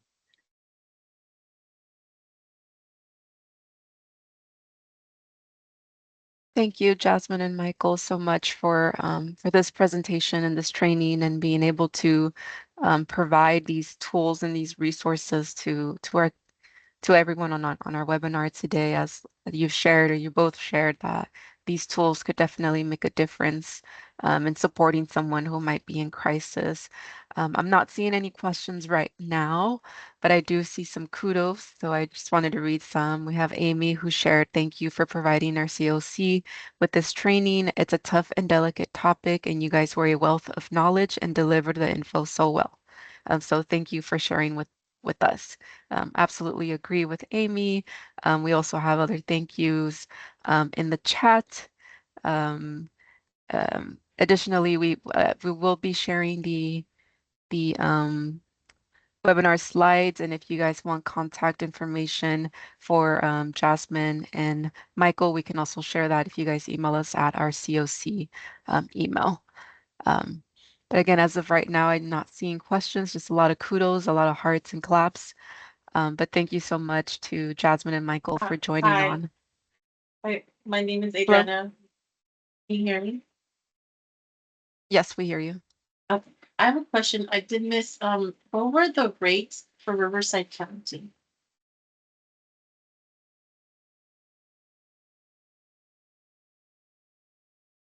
I Would think that be the data that was provided with this data, because this is from QPR institution, they actually do the entire US, so it's a broad spectrum of data. But if you want Riverside data information, I'll be more than happy to provide it for you. Or we do partner up with Behavioral Health, which is under PEI, and they have all the data up to date. The most recent up to date data, which ends at 2023. I think that's the data that we have collected, but I'll be more than happy to send that information over if you need it. Okay, do I provide my email address on the chat or do I just email you directly? Yeah, if you can email me directly, I appreciate it. And then that way I can send you that information and then that link. And I can also send it to Valeria so that way when she sends the email with the recap, you guys can also check out that website of behavioral health, which has a lot of the local Riverside County data. Okay, all right, I'll wait for that. Thank you. Yeah, no worries. I'll kind of add to that. You can also look at the Riverside Suicide Prevention Coalition. They have, I think, newsletters as well, and they have like links to some data reports on their website too.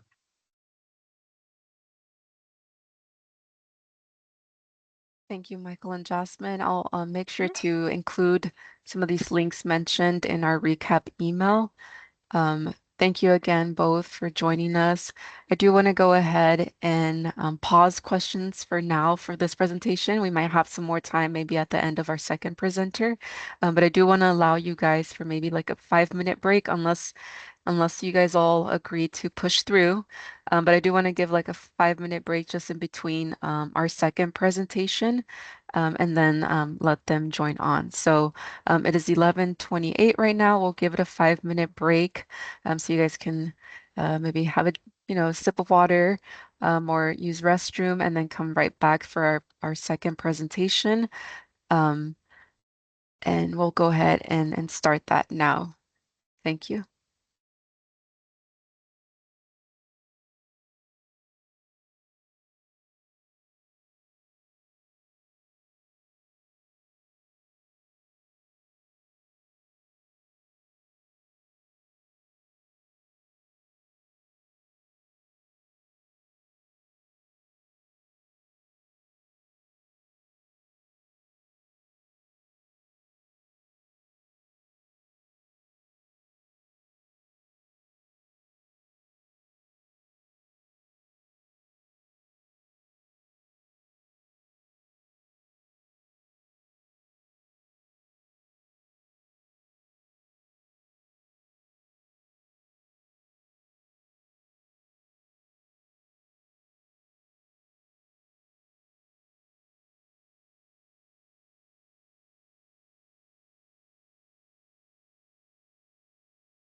Okay, so it is 11:33 and we want to go ahead and jump back in. As I shared, we do have a second part, so thank you everyone that's been able to stay on the call. Additionally, uh, uh, I know that the webinar is set from 10 to 12.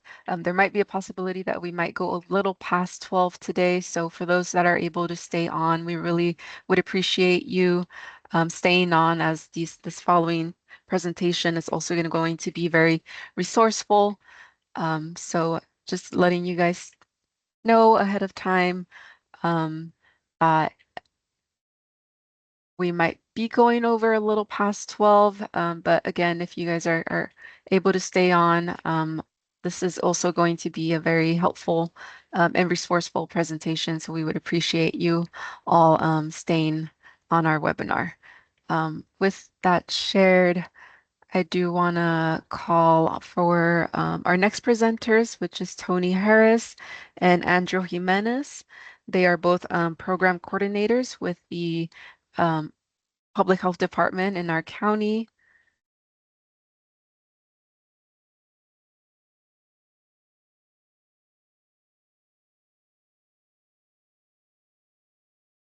Passing it off to me, Valeria.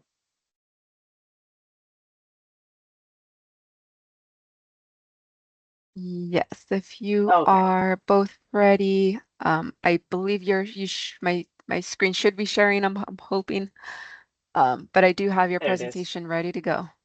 Okay, very good. Thank you. And I don't think Andrew is going to be able to join us today. Had a little emergency come up. So everyone hold good thoughts for him that everything goes well. Mm. So good morning, everyone, for a little bit longer. My name is Tony, and I am with the Riverside Overdose Data to Action Program, which is also, like Valeria said, in public health. We are housed in the epidemiology and program evaluation department. And so we can go on to the next slide, please. So gonna give you a really quick overview of the ROTA program. And I will let you know that there's a couple opportunities for you all to scan those QR codes. That one will get you directly to our website, and then there will be another one that is going to get you to our data dashboard. So the data dashboard has all kinds of information that you can kind of move around and do things with if you're looking for any data or information on overdoses and the sources and things like that. So it lets you kind of play around with that information a little bit. There's also an opportunity for you to reach out to our data team if you have any questions or specific questions that you or data that you are looking for. And so just to give you a little bit of an overview, I'm going to try to move this through this a little quickly and get you all out as close to on time as possible. But you also will have our contact information for any questions that you may have. You can reach out to us. So our Riverside Overdose Data to Action program is a CDC funded program, and the goal is to limit overdose through collaborative action. So we have many partners that we work with, our EMS department, our public nurse, Healthy Families America, some community-based organizations that we also work with. So we have monthly mortality surveillance reports. We have an overdose fatality review team. We have youth overdose prevention trainings, a lot of things going on, but it's really the work of our partners that helps make all of the magic happen when we're trying to reduce overdoses and overdose deaths and make sure that we educate folks on harm reduction, stigma reduction, and how to use Narcan, or naloxone. Next slide, please. So this is going to be a brief just an overview of what our data dashboard looks like. And sometimes, unfortunately, the slides look a little bit wonky. Sometimes when we send them over, they don't always translate nicely. So excuse that if it looks a little strange. Again, that is the QR code for the dashboard. So you all can log into that and look at it and kind of look at where overdoses are happening and look at that data there as well. Next slide, please. So just to give you an idea of where we are as a county now and what overdoses are looking like. So with all of the harm reduction and the work that is being done with our community partners, we have seen a reduction in overdoses and overdose deaths, which is good. We're still working towards it. There's still, one is still too many, So we're still working towards that. Methamphetamine, just as a side note, is still one of the prevalent substances in our county. So while we're working to reduce opioid deaths, we're also still mindful that there's other drugs that are in the illicit drug supply that we are being aware of as well. So, um, so a little bit on the next slide, please, about understanding addiction, that it is not a moral failing. It is something that can happen to anyone. 1 in 6 Americans report having a substance use disorder, and there is no look to someone who has a substance use disorder. There is no specific demographic. There is no sort of expectation that you can have or anything that you can assume about anyone who is struggling with substance use. It can happen to anyone. And there are safe ways to recover. There is medications for opioid use disorder, or MOUD. You may see that. There's medication assisted treatment, which is also something that you may have heard or you may be familiar with. Addiction is definitely a treatable, and it is a disease, so it's treatable, and there are safe and effective ways for people to recover. There's different drugs that people are using, and it is not trading one for another. These are things that will help people with cravings, that will help them with all of those things that folks struggle with when they are using substances. There's also therapy and counseling options, which is really important to couple those along with medication assistance, medication when they're in this process. And so, people have to be patient with themselves. And I think uh, being aware that there are ways it's a process for everyone. It looks different for everyone. And so we have to respect everyone's journey. Next slide, please. So one of the really important things that we always emphasize, and I think during the QPR training, it was mentioned as well, just the way that we communicate and the way that we talk to people. Jasmine has some really good examples of, like, you're not going to do anything stupid or things like that. So when we have those kinds of conversations with people, it's important to put the person before the circumstance that they find themselves in. So using terms that are stigmatizing are not helpful, and they usually will keep people from getting the treatment and the services and the help, whatever it looks like that they need. So not using terms like addict or user or junkie, all of those types of things, because I think we all have had experiences when someone said something that was a huge turnoff, and we probably would not be willing to engage or talk to that person again. So we definitely don't want to take that approach. We want to use non-stigmatizing language, a person with a substance use disorder, because we want to avoid those negative associations and then the punitive attitude and blaming people, because we don't know what brought someone to that circumstance. And so we don't know what they will need to be where they want to be. And that's the other important part about harm reduction. We'll get into that in the next slide. But using, calling someone, saying that they have a habit, if they have a substance use disorder or a drug addiction, a habit makes it seem less serious than it is versus someone who has an actual disease. Because at some point it becomes neurological and it does affect thinking and brain functionality and things like that. So, and we can move on to the next slide. I think we're all kind of understand how important the first person language is.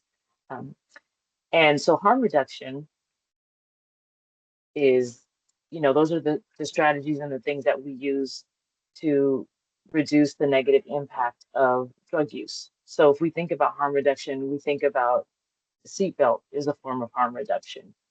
If you are diabetic and you take your medication, that's reducing the harm that disease would do to your system, to your body.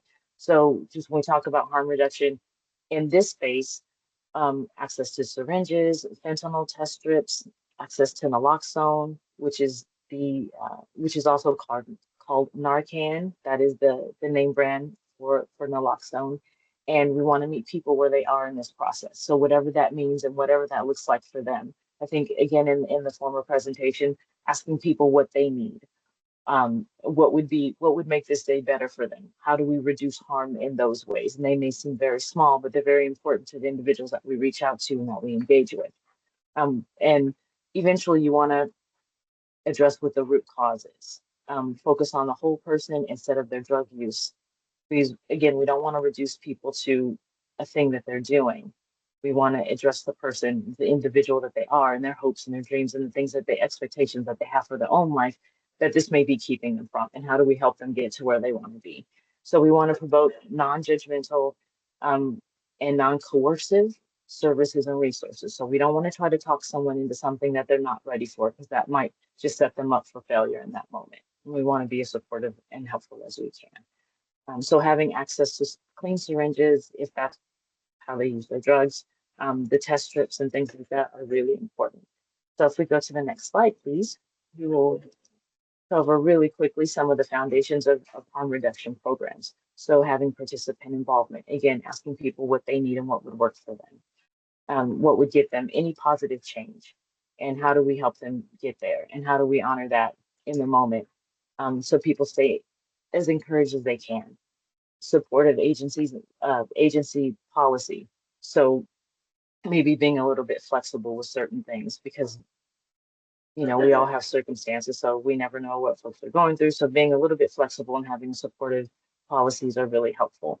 And then collaborating with other providers. So maybe some folks can provide certain services and others provide other services, and how do we work together with those agencies to take care of folks. Next slide, please. So a couple of examples of what harm reduction services would look like is syringe access and disposal. So there are, we have some partners at Inland Empire Harm Reduction who will do needle cleanup. They will actually come pick those up. And part of certain organizations' harm reduction kits that they hand out might be a sharps box where people can put used syringes in, so they're not just on the street and accessible to other people. Again, public health, so we want to ensure the safety of the community. Having safer use drug supply, so things that are clean, and overdose prevention, so showing people how to use Narcan and how to recognize the signs of an overdose. Safer sex materials, medications, we talked about that earlier for opioid use disorder. Safe consumption sites, drop-in centers where people can find different resources and supports. Housing first, and referrals are just some of the harm reduction services. Next slide, please. So I want to cover briefly on fentanyl and xylazine. So those are two drugs that are in the illicit drug supply in our communities right now that are having an impact on, because some people don't know what's in their drugs. So we really encourage people to use tools like the fentanyl test strips to be able to test their drugs and make sure that what they intend on using is what they are in fact using.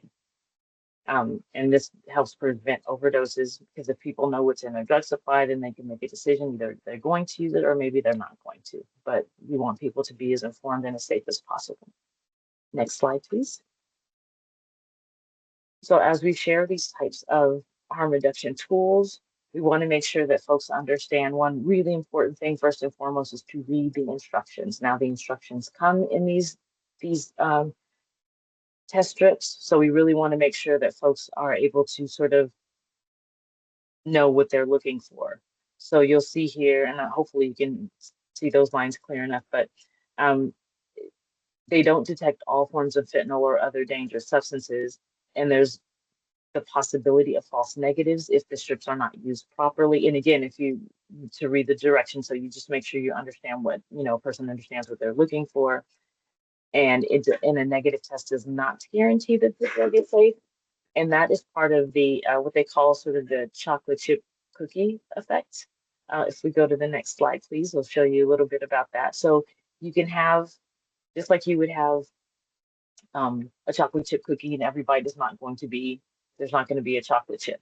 So you have to test enough of of the drug to make sure that you are capturing something where if it can actually detect the fentanyl or not. So it's just being mindful of how a person, when they utilize these tools, on how they're using them, so that they can be as accurate as possible. And one of the other things, we'll go to the next slide, please, with xylazine, which is an animal tranquilizer, and it is not for human consumption. However, it has made its way into the drug supply. So we want to be aware and as supportive with information as we can be with individuals who might find that in the drug supply or who may actually be seeking it out. And And again, I'm going to circle back to the words matter part and the language that we use, because we've heard a bit about people calling it a zombie drug, which is still stigmatizing in that way. Um, Xylazine is something that is sort of like a depressant, and it will kind of suppress and give the appearance of someone being sort of tired or sleepy. So that's really what's going on, not zombies. It is again, it is a veterinary sedative. It is used for, for larger animals, and it is commonly combined with opioids and other illicit drugs. And so sometimes, like I mentioned earlier, people may or may not know that that is in the drug that they are going to be using. So we want to make sure that, again, circle back to the fentanyl, to the xylazine test strips, that people are using those so that they know what they have. And then again, they can make that decision if that's something that they're going to use. One of the other things about xylazine is that it does cause some really intense wounds, and it is not from an injection site. Those are just, again, just as a reminder, this isn't something that was intended for human consumption. So there's, over the last few years, there has been a lot of information, particularly from the East Coast, because it's really prevalent out there, like really, really prevalent. Like I know, like in Philadelphia and again on the East Coast. So they have been able to, there and in Boston, I know they have done a lot of research, and they've done a lot of work just being out in the community, medical staff and things like that. So they have a really good handle on sort of what it looks like and how it impacts people. And so those wounds can appear anywhere, and they do take a little bit of different care than other wounds. And so the effects of xylazine include like reduced breathing, a slower heartbeat, low blood pressure, slurred speech, weak reflexes, apnea, blurred vision, and extremely dry mouth. And so they will advise people, if they are using xylazine intentionally, that they want to make sure that they put their valuables someplace safe, because they may be, so it kind of knocks you out. And so they want to make sure that people are sort of careful with that. And it can cause wounds if someone is like laying on their side for a long time. There could be a wound that will show up there. But there's still a lot of sort of questions and information that they're collecting about xylazine. But just to make you all aware that it is in our drug supply, but there are testing strips that people can use to test their drugs. Next slide, please. And so an opioid overdose is caused when there are too many opioids have been ingested into someone's system, and it leads to respiratory depression and an inadequate oxygen exchange. So a lot of times for individuals, and we'll get into that when we start to talk about the naloxone and how to use it, into that portion of this training, is that the person doesn't have enough oxygen. So we'll get to, even if you don't have Narcan or you use what you have, that air is what they need. So rescue breathing is going to be really, really important in reversing an overdose. So some of the opioids, and I'm sure you all may be familiar with most of these: codeine, morphine, OxyContin, Percocet, fentanyl, Vicodin, heroin, and methadone. And so just to be aware, I think with all of the conversations we've been having about fentanyl, fentanyl is a medication that's used for pain management and has been around since the 60s. So it is certainly not new. It's just being used in different ways than it has been before. So that's what we're saying. And so we are going to move on to the naloxone. Next slide, please. So naloxone, or Narcan, which is the name brand, is the medication that can reverse an overdose. And so carrying this, I think, kind of goes back again. I'm going to circle back to the QPR training, which is really good. We want to make sure that people are educated in how to use this, what it is, and that if they carry it on them, you can save someone's life. So it is safe for all ages. It is safe for all ages. Let me repeat. So it is safe for animal use. If somehow, an animal gets into someone's drug supply, or they get it from somewhere and ingest it, It can be used on animals. It can be used on people of any age. It can restore breathing within 2 to 3 minutes. You may need multiple doses. And so it's really important to carry this with you.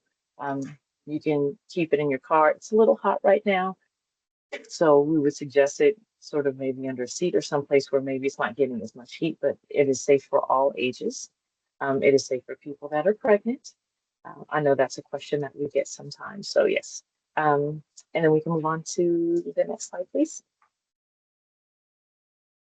So some of the signs and symptoms that you want to look for if you suspect someone may be experiencing an overdose: small, constricted, pinpoint pupils, falling asleep or loss of consciousness, slow and shallow breathing, choking, snoring, wheezing, or gurgling sounds. I know some of these feel a little bit tricky because some people snore. However, if you're noticing it for a long period of time, or if it's someone who doesn't normally snore, then that'll probably be maybe a little bit more obvious or concerning. Um, Pale, blue, clammy skin, nails or lips may be blue. And so just be aware that if someone has more melanin in their skin, then that might look a little bit different. It may look a little gray versus looking a little blue. So just being aware of those types of differences potentially as well. And so again, with the slow and shallow breathing, the person is lacking oxygen. So it's really important to make sure that that's something that you look for, and that might be causing the wheezing or the gurgling sounds as well. Next slide, please. So if you suspect someone and you've looked for those signs and you believe that they're experiencing an overdose, then you want to make sure that you call 911. And if you are in a crowd of people, or if there's multiple people around, and while you're caring for the individual, you have to look at someone and say, hey, you in the red shirt, call 911 and let them know that this may be an overdose. So you want to make sure when you do call for help and you call 911 that you tell them what it is, what you suspect, because again, they may give you different instructions, or they'll know. It helps direct the call more quickly if they know that it is a suspected overdose. Next slide, please. I put butter in I can't. Do you want to check? I No, think someone is muted. Okay. You want to check for responsiveness. So you want to shout the person's name, or you want to rub them on their sternum. That can be a little bit painful and uncomfortable. So you want to kind of get their attention. What you don't want to do is dump water on them. You don't want to put them in a shower. You don't want them to choke on because they're already struggling to breathe. So you don't want to do anything that you think is going to shock them in that way. That won't necessarily be helpful, or actually might be a little bit more harmful. So try to shout their name and get their attention. Next slide, please. You want to check for breathing and check for a pulse. It may be low. Next step, please. I mean slide, not step. You want to administer naloxone before to restore their breathing. So if you don't see any change once you administer it, and we'll go over the administration piece in a minute, if they don't respond to that in 2 or 3 minutes, in about 3 minutes, then you can give them the second dose. So typically Narcan will come in a pack of 2. And so it is 4 ounces. You just want to put the entire thing. It looks like a little plunger, and you want to put the entire thing in their nostril. So if you use the right nostril the first time, if you have to do another dose, then you can do it in the left nostril. Next slide, please. So you want to lay the person on their back. You want to peel off the packaging, and you're gonna spray it in one nostril, and you're gonna plunge it all the way. You're just gonna use the entire dose. You don't need to save any, just do it all in one shot. Next slide, please. So after you do that, you want to give them a breath every 5 seconds. If you need to continue with the rescue breathing part, which can be really, really crucial and important. If you don't see them kind of coming back, you want to put them in the rescue position. So if someone starts to choke, you don't want them to choke on anything that might be coming up. So you want to make sure you turn them on their side in the rescue position. Next slide, please. So again, just to sort of recap our steps, when you're responding to an overdose, you want to call 911 or yell for help. Make sure you tell the person that is calling 911 if that's not you. that it is a suspected overdose. You want to check their responsiveness. So we're checking for that lack of oxygen. So the dilated pupils, the changing color of nails, lips, skin tone, if they're clammy. You want to check their breathing, check their pulse and check for their breathing. You want to administer naloxone, and after that, if you need to, you can start the rescue breathing. Rescue breathing is always helpful. So, next slide, please. So a few things that we want to consider until help arrives. You want to ensure that the person gets to the hospital as soon as possible. And just know that naloxone can cause withdrawal effects, which is really uncomfortable for people. So it can make them nauseous, irritable, and cause some cramping. It is not going to hurt them. It may make them uncomfortable, but it is not going to be harmful in any other way to them. They may be agitated or scared, especially if they don't know the person, but we always encourage people to keep yourself safe. If you do need to administer Narcan, or especially if it's someone that you may not know, just want to be careful. The person may want to use again, try as hard as possible not to let them, because they can slip back into that overdose space, and we want to be careful of that. Naloxone can wear off between 30 and 90 minutes. And if you need to, again, resume rescue breathing. Rescue breathing is super important and really helpful because the person is in respiratory distress if they are experiencing an opioid overdose. So air is really, really helpful. Next slide, please. So a couple of things that we always want to remind folks of is the Good Samaritan law. So here we have a couple of California health and safety codes, and then the Assembly Bill 472, which kind of explains a bit the coverage that you would have under the Good Samaritan law. So if you're administering this in good faith, then you are keeps you from getting any civil damages or anything. So again, there's a couple things there that you all can, and we'll send you the information. I believe we're going to send these slides out to everyone, and you also have our contact information if you have additional questions. And then next slide, please. So just a couple of things to highlight, that the Good Samaritan law will not apply if the person is already on parole or probation, because that's likely still maybe still a violation. If they have more drugs than is in their possession, that is for personal use. So if they have more than is for personal use, which could suggest trafficking or drug sales, which is still against the law. And then if a person obstructs medical or law enforcement personnel from doing what they need to do to help the person. And then in addition to that, they could be charged if there's any other crime that was taking place. So while they will not be charged, and it is not harmful for them to administer naloxone and the rescue breathing and those types of things, if there's trespassing, if they're under the influence while they're driving, things like that. So those parts of the law don't necessarily get ignored. But if you're administering naloxone, you're okay. Next slide, please. And so I wanted to offer you some of the resources that we utilize, or that we always share when we do these presentations and trainings. So one of them, again, is our Inland Empire Harm Reduction Partners.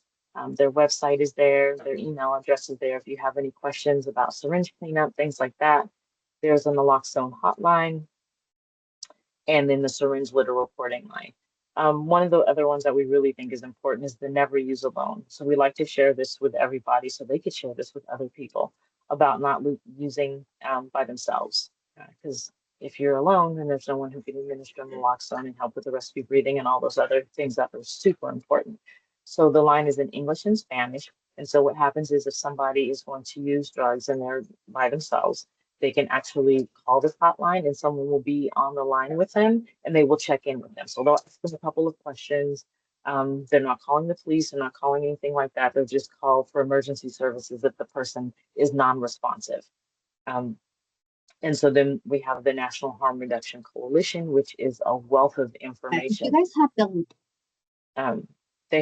They're a wealth of information. So they have all kinds of resources there, principal things, and lots of education and information and articles. So it's a really good space as well. And then our partners on the desert, DAP Health. And the last slide, please. I thank everyone for your time. I know I probably spoke really quickly and kind of rushed through that, but I wanted to try to get y'all done as close to noon as possible. So if you have any questions, again, those are the QR codes for our Rota website. So there's resources, there's videos, there's information in English and in Spanish. It's a lot of information. And then also, if you or your organization need any harm reduction supplies, the other QR code under Andrew Jimenez's name will get you to the order form for that. And I think that is all.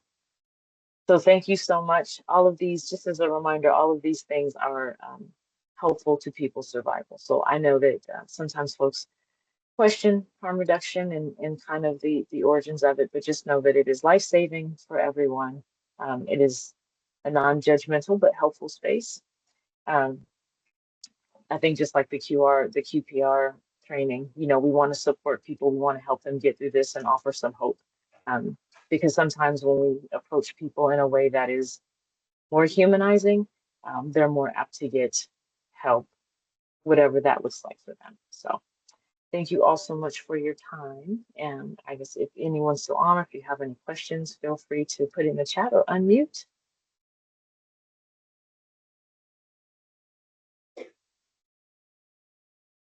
Thank you, Tony, so much for giving the presentation and for jumping in for Andrew as well. So I appreciate you being able to provide this to us and all our community partners that are on. I'm not seeing any hands raised, but I am seeing a lot of kudos. Thank you for the training on the chat. So I'll do like a last call just to be mindful of time. A last call for any questions or comments right now. Um, and while I wait to see if anyone shares anything, I do just want to remind everyone of our next webinar, which is going to be um, next month, October 1st. It actually lands on the 1st of the month. And we'll be having a webinar on domestic violence awareness. So I'll be following up with more details about that soon. But just letting you guys know that we are going to be having the webinar October 1st. And so for all of you to join us again, again, just to wrap up here, I'm not seeing any questions. Just a lot of kudos and thank you on the chat. Thank you again to all of our presenters for joining on and sharing your guys' resources and your knowledge in the topics touched on today. I'm sure that our community partners are going to find these tools helpful. When they're all, you know, doing direct service or out in the field, and even just everyone, because we all encounter other people and we just never know when we might need to use our tools and resources. So thank you again, everyone, for joining. I am going to go ahead and end today's webinar, but please, if you have any questions, anything that might not be or might not have been answered on today's call or in the chat, please feel free to email us, and I'll go ahead and drop that email in the chat right now. Thank you, everyone, and take care. Bye.